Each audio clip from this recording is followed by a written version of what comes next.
Hello guys, last episode ఏం జరిగిందో గుర్తుంది కదా. దీప శ్రీధర్ అన్న మాటలకు బాధపడుతూ ఉంటుంది.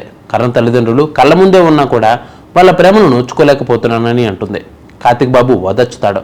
కాంచన కూడా దీప పుట్టుక విషయాన్ని పెద్దగా పట్టించుకోరని, తన మంచి మనసు నాకు తెలిసినే ఉంటుంది. కానీ శ్రీధర్ బాబు మాత్రం కార్తిక్ బాబు కాంచనకు కోసం ఏదైనా చేయాలని ప్రయత్నం చేస్తాడు. ఆ తర్వాత ఏం జరిగిందనేది ఇప్పుడు ఆసక్తికరంగా మారింది. ఈ రోజు రాత్రి ప్రసారం కాబోయే ఎపిసోడ్లో ఏం జరగబోతుంది అంటే, కార్తిక్ బాబు అన్న మాటలను శ్రీధర్ బాబు సీరియస్గా తీసుకుంటాడు. ఏదైనా చేసైనా సరే ఈ దీపాను కార్తిక్ బాబు నుంచి విడదీయాలని, కోటలో పుట్టి పెరిగిన నా కొడుకు కార్తిక్ బాబు దీప వల్ల పేదవాడిగా మారిపోయాడని అనుకుంటాడు. ఎలాగైనా కార్తిక్ బాబుకు పూర్వ వైభవం ఇవ్వాలని అనుకుంటాడు. ఇదే సమయంలో తనకు తెలిసిన ప్రయత్నం తాను చేస్తానని రెండో భార్య కావేరితో చెప్తాడు. నీకు అనవసరమైన విషయాల్లో జోక్యం చేసుకోవడం ఏమాత్రం సరికాదని కావేరి శ్రీధర్ను హెచ్చరిస్తుంది. అయినా కూడా శ్రీధర్ ఊరుకోడు. నేను చేయాల్సిన పని చేస్తానని, నాకు ఈ సమస్యను ఎలా పరిష్కరించాలో బాగా తెలుసని అంటాడు. దానితో వెంటనే బయటకు వెళ్ళిపోతాడు. ఇక శ్రీధర్ ఏం చేస్తాడోనని కావేరి భయపడుతూ ఉంటుంది.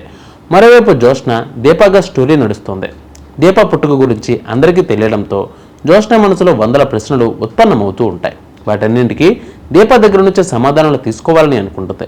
ఇక దీప పని కోసం ఇంటికి రాగా ఎవరూ లేని సమయంలో తన ప్రశ్నలను అడుగుతుంది. దీప కుబేర నీ తండ్రి కాదని తెలిసిపోయింది కదా,